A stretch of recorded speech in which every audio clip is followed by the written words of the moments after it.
Rhinoplasty কি? Rhinoplasty একটা নাকের কসমেটিক সার্জারি।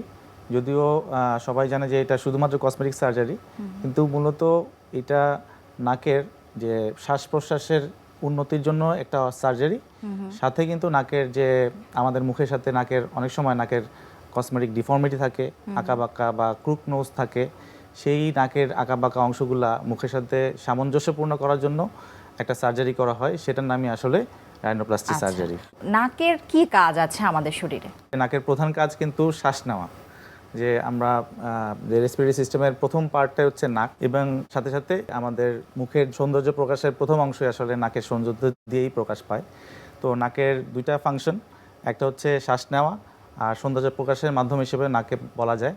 এছাড়া আমরা যে বাইরে থেকে যে শ্বাসটা নেই, নাকের ভিতরে কিছু ভিব্রিসি বা লোম থাকে, সেটা ধুলাগুলাকে সাকশন করে এবং এই বাতাসটাকে পিউরিফাই, টেম্পারেচারটাকে নর্মাল করে এই শ্বাসটাকে কিন্তু ময়েশ্চার করা এবং শ্বাসটার টেম্পারেচার মেনটেন করা, তারপরে এই শ্বাসটাকে নিয়ে তারপরে আমাদের লাংসে নিয়ে যায়। এই কয়টা নাকের প্রধান কাজ।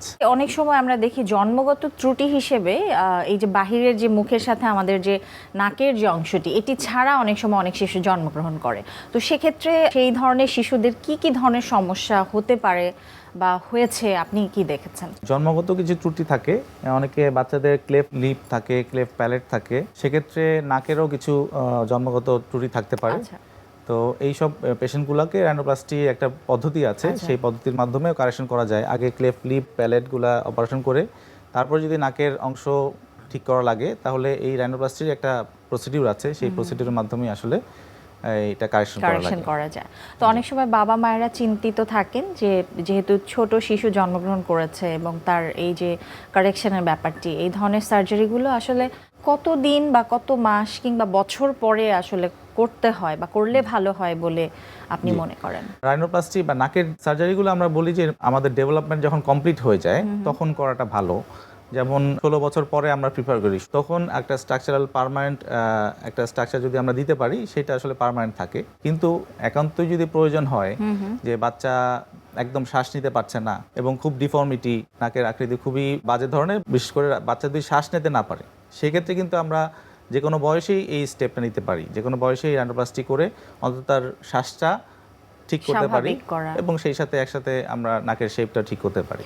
রাইনোপ্লাস্টি এই সার্জারিটি আসলে কি করা হয় এবং নাকের কোন অংশে কিভাবে করা হয়, পুরো প্রসিজারটা যদি একটু জানাতেন। রাইনোপ্লাস্টি কাদের করা হয়, যে আসলে মূলত জন্মগত কিছু ত্রুটি থাকে, এক নাম্বার আপনি যেটা আমরা প্রথমে আলোচনা করলাম, এক নাম্বার। দুই নাম্বার হচ্ছে আঘাতজনিত কারণে বা অ্যাক্সিডেন্টাল কারণে মানুষের দেখা যায় যে কোনো কারণে মারামারি লাগছে, একটা ঘুষি দিল, নাকটা কিন্তু এসে নাকের উপরই পড়ে, যার ফলে নাকটা কিন্তু আঁকা বাঁকা বা যেটাকে আমরা বলি ক্রুক নোজ বলি, বাঁকা হয়ে যায়, এক সাইডে চেপে যায়। অনেক সময় অন্যান্য সার্জারি আমরা করি, যেমন সেপ্টোপ্লাস্টি করি, আমরা এসএমআর অপারেশন করি, যেটা নাকের হাড় বাঁকার অপারেশন। অনেকেই আমাদের কাছে যেসব পেশেন্টরা আছে, ম্যাক্সিমাম এই ক্যাটাগরি পেশেন্টরাই আসে, যেটা হচ্ছে অন্য একটা জায়গায় নাকের অপারেশন করেছে, বা যেটাকে আমরা সেপ্টোপ্লাস্টি বলি, নাকের হাড় বাঁকার অপারেশন। তো নাকটা পরবর্তীতে ডেবে যায়, অতিরিক্ত যদি হাড় ফেলে দেয় কেউ, কোনো সার্জন, তাহলে কিন্তু নাকটা বসে যায়, সেটাকে আমরা বলি স্যাডেল নোজ, বসে যাওয়ার নাক। সেই নাকগুলাকে আমরা কিন্তু এই রাইনোপ্লাস্টির মাধ্যমে একটা শেপে আনতে পারি, সে আগের নর্মাল ন্যাচারাল একটা লুকে নিয়ে আসতে পারি। এইটা একটা বিষয়। আর এটা হচ্ছে নাকে অনেক সময় অনেকের ছোটোকালে বা যে কোনো সময় ইনফেকশন হয়, নাকের সেপ্টার মধ্যে ইনফেকশন হয়, যেটাকে আমরা বলি সেপ্টাল অ্যাবসেস। তো এই সেপ্টাল অ্যাবসেস হলে একই ব্যাপার হয়, নাকের যে ভিতরে যে স্ট্রাকচারটা, যেটাকে আমরা নাকের সেপ্টাম বা নাকের ভিতরে পর্দা বলি, সেটা বসে যায়। তো বসে গেলে আলটিমেটলি নাকটাও বসে যায়। তো এইসব ক্ষেত্রে কিন্তু আমরা রাইনোপ্লাস্টি করে থাকি। এছাড়া শুধুমাত্র কসমেটিক পারপাসে অনেকের নাকের শেপ চেঞ্জ করার জন্য আমরা রাইনোপ্লাস্টি করে থাকি। রাইনোপ্লাস্টি এটা অনেক ধরনেরই করা যায়, অনেক প্রসিডিউর আছে। একটা হচ্ছে ওপেন রাইনোপ্লাস্টি, একটা হচ্ছে ক্লোজ রাইনোপ্লাস্টি। তো আমাদের দেশে এখন সাধারণত ওপেন রাইনোপ্লাস্টি বেশি হচ্ছে। এছাড়া অনেক দেশে close rhinoplasty, ultrasonic rhinoplasty procedure আছে। এটা আসলে একদম ব্যাপক আকারে ওয়েস্টার্ন ওয়ার্ল্ডে খুব বেশি প্রচলন আছে এটার। আমাদের দেশে এখন শুরু হয়েছে এবং রেগুলারই হচ্ছে। রাইনোপ্লাস্টির পারপাসটা যদি বলি, উদ্দেশ্যটা যদি বলি, এক নম্বর উদ্দেশ্যে কিন্তু নাকের শ্বাসটা ঠিক করা।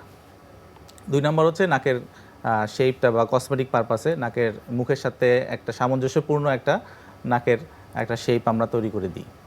তো কীভাবে করা হয় যদি বলি, তাহলে আমরা বলবো যে আমরা ওপেন প্রসিডিউরে যদি বলি যে রাইনোপ্লাস্টি যদি নাকের ভিতরে খুব বেশি ডিফর্মিটি না থাকে, তাহলে আমরা নাকের যে ভিতরে যে কার্টিলেজটা আছে, হ্যাঁ, সেপ্টাল কার্টিলেজ, সেই কার্টিলেজটাকে যে হাড় মাঝখানে, হ্যাঁ, যে কার্টিলেজ বা তরুণাস্থি যেটা আমরা বলি, সেই তরুণাস্থিটাকে আমরা কাজে লাগি। আচ্ছা।